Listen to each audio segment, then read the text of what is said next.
Поистине хвала принадлежит Аллаху. Мы восхваляем Его, просим Его о помощи и прощении. Мы прибегаем к Всевышнему Аллаху от зла наших душ и от наших скверных дел.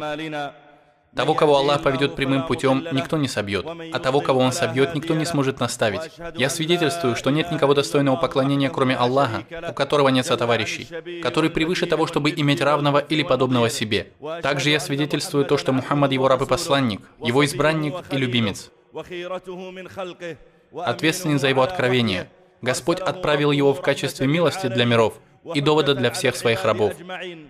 И посредством Него Аллах направил на прямой путь из заблуждения, просветил после невежества, даровал многочисленность после малочисленности, обогатил после бедности и сплотил после разобщенности. И да пребудут благословения Аллаха над Ним, над Его благим семейством и благословенными сподвижниками до тех пор, пока глаза видят, а уши воспринимают назидание, и да пребудет над ними всеми мир. А затем, верующие братья, когда Аллах создал Адама, мир ему, Он предопределил так, чтобы человечество жило на земле, чтобы одни люди были потомками других. Одно поколение приходит на смену предыдущему. Всевышний Аллах поселил Адама и его жену и их потомство на земле. Всевышний Аллах велел человечеству населять и возделывать землю. Он завещал отцам заботиться о своих детях. Всевышний Аллах сказал: «О те, которые уверовали, оберегайте себя и свои семьи от огня».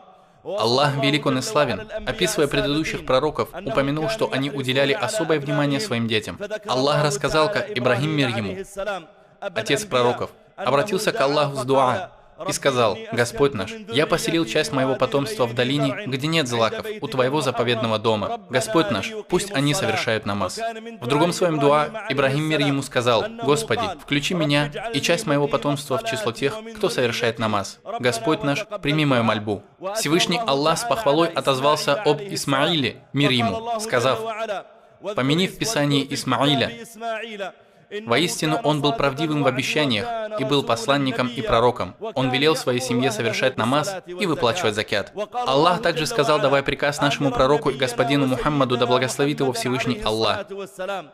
Он сказал ему: «Вели своей семье совершать намаз и сам терпеливо совершай его». Он приказал пророку, да благословит его Аллах и приветствует, уделять внимание своему потомству. Неважно, дети они или уже взрослые. Пророк, да благословит его Аллах и приветствует, сказал: «Человеку достаточно будет греха, если он погубит тех, кого должен кормить». Пророк, да благословит его Аллах и приветствует, также сказал: «Тот, кто будет содержать двух дочерей, пока они не достигнут совершеннолетия, в судный день они будут для него завесой от огня». Пророк, да благословит его Аллах и приветствует, также сказал: «Каждый из вас пастырь, и каждый из вас ответственен за свою паству». Пророк, да благословит его Аллах и приветствует, сказал, что отец отвечает за своих домашних, и что он будет спрошен за своих сыновей, дочерей и за их нрав. Он будет спрошен за свою паству, за их еду, учебу, здоровье, нравственность и так далее. Тот, кто посмотрит на сегодняшнюю реальность, увидит, что многие из них занимаются своими детьми, пока они еще дети, под его властью, в его доме, когда он видит их. Когда же сын женится или дочь выходит замуж, отец прекращает следить за ними, как-то связываться, и их общение становится гораздо реже, чем раньше. Он уже не заботится об их намазах, об их нравственности, не думает о том, какие у них друзья, как они обходятся со своими супругами. Он считает, что они были грузом у него на спине, и теперь он его наконец-то сбросил. Но тот, кто посмотрит на положение нашего пророка и на положение пророков и праведников, обнаружит, что все они уделяли внимание и юноше, и девушке, и сыну, и дочери, даже после того, как те вступали в брак. Они интересовались их делами, как они живут, спрашивали о них их мужей или жен, смотрели, в каком они положении. Если все было хорошо и одобрительно, они хвалили их и побуждали продолжать это. А если что-то было плохим и ошибочным, они порицали это и давали советы. Поэтому пророк, да благословит его Аллах и приветствует, упомянул в своей сунне то, что происходило с предыдущими пророками, которые поступали подобным образом. В Сахихе Аль-Бухари приводится, что пророк Ибрахим, мир ему, поселил свою жену Хаджар со своим сыном Исмаилем в пустыне, без растительности, в Мекке. И после этого была история о том, как забил ключом источник Замзам. А затем Мекка стала городом, в который люди стекались со всех мест. Ибрахим, мир ему, постоянно путешествовал между Шамом, где была жена его Сара, и Меккой, где жила его жена Хаджар. Он приходил в Мекку время от времени. Хаджар, мир ей, умерла.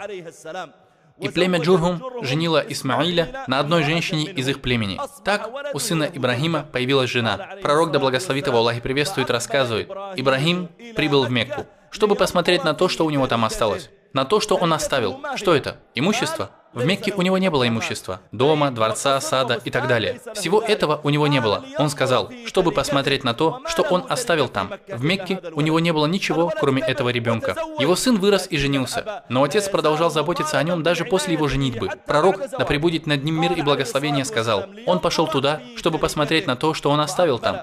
И прибыл в город. Ибрагим, мир ему, спросил, где находится дом Исмаиля. Ему указали на него. Он подошел туда, постучал в дверь, и открыла жена Исмаиля. Он спросил ее: где твой муж? Она ответила: он ушел, чтобы добыть для нас что-нибудь. Он вышел, чтобы найти нам риск. Ибрагим спросил: и как вы живете? Она ответила: плохо. Мы претерпеваем нужду и бедствуем. И стала жаловаться ему, как ей плохо жить в этом доме. Женщине не подобает говорить такое. Жена должна быть с мужем и в горе, и в радости. Если ее муж богат, но не исполняет ее прав, да, ей можно пожаловаться на него, чтобы он исправил свою ошибку. Но если муж старается, делает для нее все, что в его силах и возможностях, так зачем она порицает его за такую жизнь? Она ответила: мы живем ужасной жизнью. Она не знала, кто тот человек, который пришел к ней. Разве ты будешь позорить свою семью и мужа и рассказывать свои секреты первому встречному, кто бы ни постучался в дверь?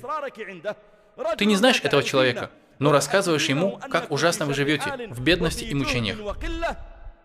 Ибрагиму, мир ему, не понравилось, что секреты его сына и его дома открывают первому случайному встречному.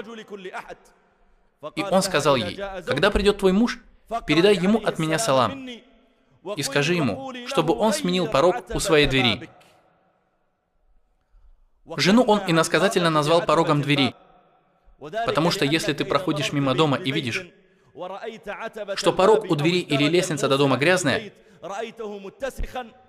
тебе приходит мысль о том, что внутри дома то же самое, и что если бы обитатели этого дома занимались своим домом, они бы навели порядок и внутри, и почистили бы порог, который указывает на общую чистоту или грязь.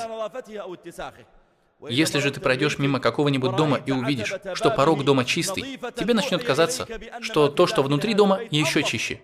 Этот порог становится общей картиной дома, его рекламой. И он сказал ей: когда придет твой муж, скажи ему, чтобы он сменил порог у своего дома. Исмаиль, мир ему, вернулся и спросил: приходил ли к вам кто-нибудь? Она ответила: да, к нам приходил такой-то старец, который выглядел так-то и так-то. Он сказал: это мой отец. И его жена не знала, что это был его отец. Он сказал: дал ли он тебе какой-нибудь совет? Она ответила: да, он велел мне поприветствовать тебя и передать тебе, чтобы ты сменил порог своей двери. И я рассказала ему, как плохо мы живем. Он сказал ей: мой отец велел мне развестись с тобой, возвращайся к своей семье. После этого Исмаиль жил какое-то время один, а потом женился на другой женщине. Ибрагим, мир ему, пришел, чтобы посмотреть, как он живет. Его сын взрослый, женатый, он сам себя обеспечивает, у него отдельный дом. Несмотря на его самостоятельность, он хотел посмотреть, в каком положении живет его сын, что у него с намазом, как он обращается со своими детьми. Несомненно, отец в большинстве случаев имеет больший опыт и мудрость. Он пришел, постучал в дверь, и открыла другая жена Исмаиля. Он спросил ее: где твой муж? Она ответила: он ушел, чтобы добыть для нас что-нибудь. Он сказал ей: и как вы живете? Она ответила: у нас все хорошо. И всего вдоволь. Ибрагим спросил: чем вы питаетесь? Она ответила: мясом и водой. Тогда Ибрагим сказал: о Аллах, благослови их мясо и воду. Когда придет твой муж, передай ему приветствие и скажи, чтобы он укреплял порог своей двери. Вернувшись, Исмаиль, мир ему, спросил.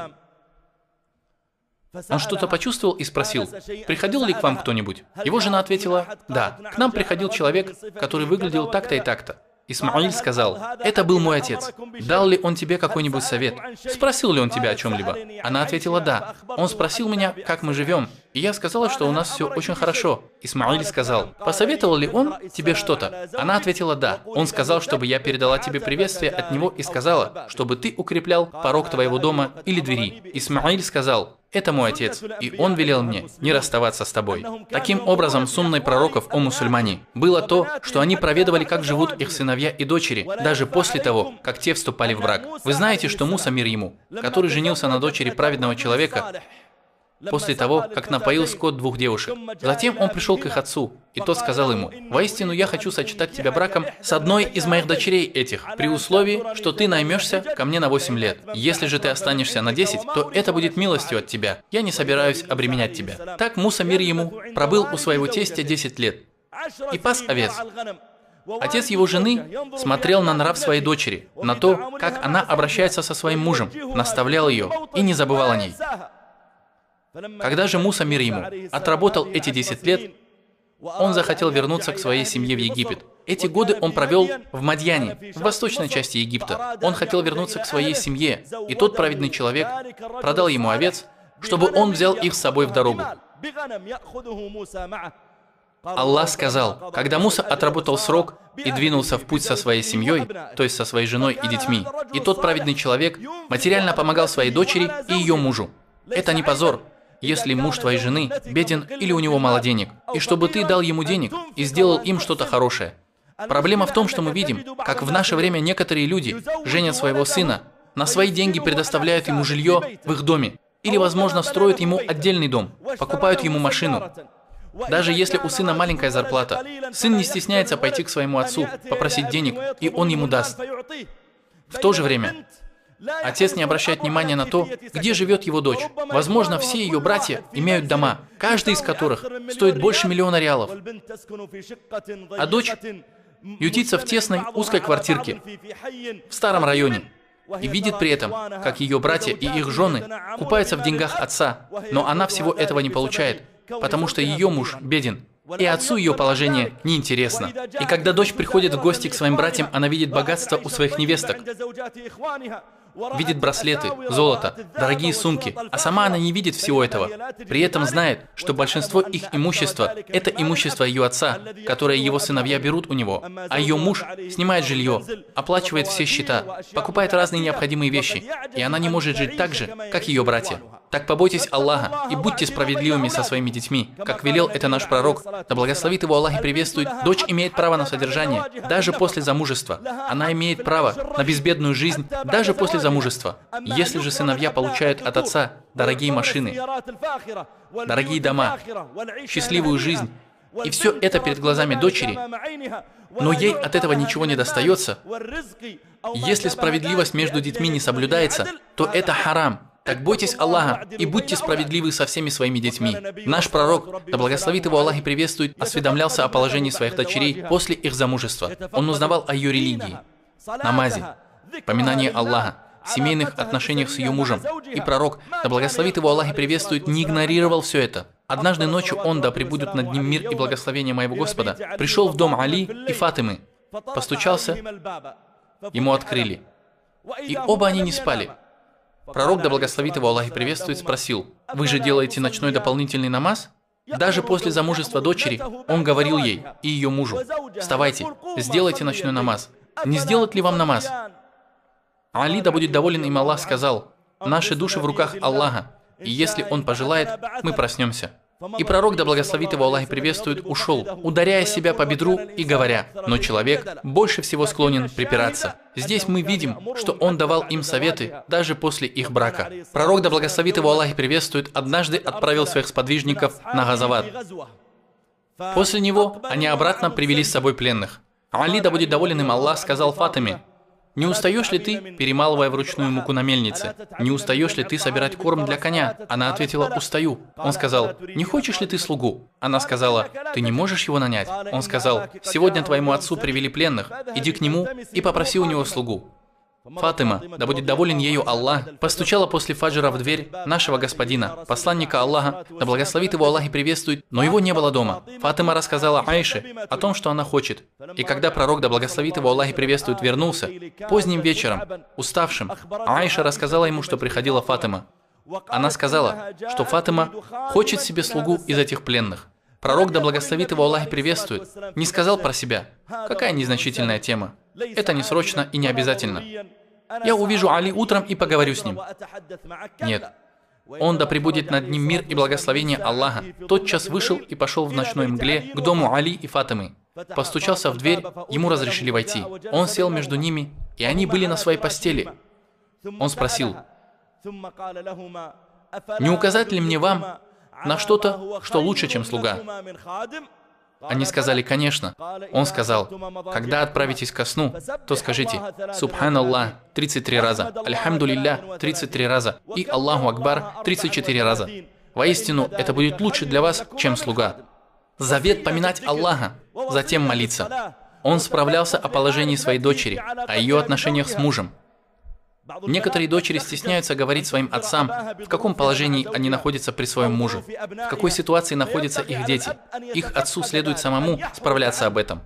Пророк, да благословит его Аллах, приветствует, как приводится в хадисе из Сахиха, однажды пришел в дом своей дочери Фатимы до зухр намаза, постучал в дверь, зашел и сказал ей: «Где сын твоего дяди? Где Али? Где сын твоего дяди?» Она ответила: «Мы поссорились, и он решил не спать днем у меня. Между нами возникла какая-то проблема. Он рассердился на меня и вышел из дома. Он не захотел спать дневной сон дома, потому что он рассержен и зол».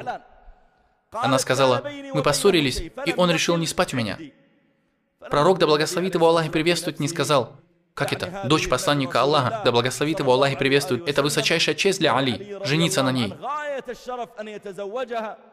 И помимо Али, миллионы людей мечтали бы жениться на ней. Пророк не подумал это про себя и не сказал: «Это он должен прийти к тебе и добиваться твоей благосклонности». Нет. Он, да благословит его Аллах и приветствует, хотел помирить их, чтобы таким образом оказать почет Али и своей дочери. Пророк, да благословит его Аллах и приветствует, попросил одного человека: «Иди и посмотри, где Али». Тот вернулся к пророку, да благословит его Аллах и приветствует, и сказал: «О посланник Аллаха, я видел, что он спит в мечети». Пророк, да пребудет над ним мир и благословение Аллаха, отправился к мечети. Он не сказал: «Разбуди его, и пусть он идет домой, я там с ним разберусь». Нет, сам отец жены идет к своему зятю. Он пришел к нему, и Али, да будет доволен им Аллах, спал в мечети, дневной сон. Его плащ упал у него с плеч. Его плечи коснулись земли, и к его коже прилип песок и пыль. Пророк, да благословит его Аллах и приветствует, подошел к нему и обратился шутя. Он дотронулся до него и сказал: «Вставай, о Абу Тураб, отец пыли». Он смотрел на пыль на его боку и сказал ему: «Встань, Абу Тураб, вставай, Абу Тураб». Затем Али проснулся, и пророк, да благословит его Аллах и приветствует, пошел с ним к нему домой. Он, да будут мои родители выкупом за него, справлялся о делах и положениях своей дочери, даже после ее замужества.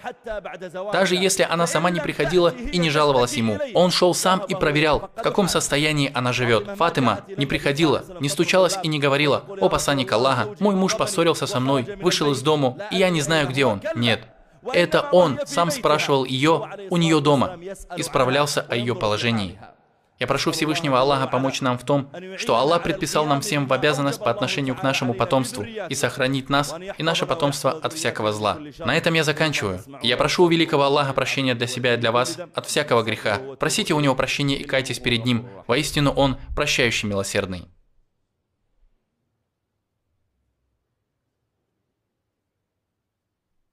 Хвала Аллаху за Его милость и благодарность Ему за дарование им успеха. Я свидетельствую, что нет никого достойного поклонения, кроме Аллаха Единого, у которого нет сотоварища, возвеличивая Его положение. И я свидетельствую то, что Мухаммад Его раб и посланник, призывающий к Его довольству. А благословит Аллах и приветствует Его, Его семью, друзей и любимых Ему людей, а также тех, кто пойдет по их пути и последует по их следам, и их сунни вплоть до судного дня. О Аллах, поистине мы просим у Тебя всякого блага, скорого и последующего, о котором мы знаем и не знаем, и прибегаем к Тебе, Господь наш, от всякого зла, скорого и последующего, о котором мы знаем и о котором не знаем. О Аллах, мы просим Тебя исправить положение наших братьев-мусульман по всей земле. О Аллах, помоги муджахидам на Твоем пути, по всей Твоей земле. О Аллах, помоги муджахидам на Твоем пути, о живой, о поддерживающей жизнь. О Аллах, поддержи их. О Аллах, окажи им свою помощь, о Господь миров. О Аллах, мы просим Тебя оказать помощь нашим братьям-муджахидам в странах Шама. О Аллах, сделай правильными их намерения. О Аллах, направь их к цели. О Аллах, объедини их слово. О Аллах, помоги им против их притеснителей. О Аллах, Прими их шахидов, помилуй их умерших, вылечи их раненых и исцели больных. О Аллах, мы просим Тебя, Господь миров, помочь им, о обладатель величия и великодушия. О Аллах, облегчи путь доставки денег и оружия к ним. О Аллах, облегчи путь доставки оружия и денег для них. О Аллах, облегчи путь доставки к ним оружия и денег. О Господь миров, о живой, о поддерживающий жизнь. О Аллах, покажи нам чудеса Твоей мощи на тех, кто обошелся с ними несправедливо. О Аллах, о сильный, о могущественный, о Господь миров. О Аллах, мы просим Тебя за наших братьев-мусульман по всей земле, чтобы Ты объединил их ряды и защитил от явных и скрытых смут. О Господь миров, о живой, о поддерживающий жизнь. О Аллах, особенно мы просим Тебя за нашу страну, чтобы Ты оттолкнул от нас смуты и волнения. О обладатель величия и великодушия. О Аллах, продли нашу безопасность. О живой, о поддерживающий жизнь. О Господь миров, о Аллах, направь нашего правителя к тому, что Ты любишь и чем Ты доволен. О Аллах, возьми его за хохол и направь его к благочестию и богобоязненности. О Аллах, сделай праведным его окружение, о Господь миров, и также у остальных правителей мусульман, о Господь миров. О Аллах, благослови Мухаммада и семейство Мухаммада, как благословил Ты Ибрагима и семейство Ибрагима. И не спошли свои благословения Мухаммаду и семейству Мухаммада, как не спаслал Ты благословение Ибрагиму и семейству Ибрагима. Воистину Ты хвалимый и славный. Твой Господь, Господь могущества, пречист и далек Он от того, что они приписывают Ему. Мир посланникам, хвала Аллаху, Господу миров.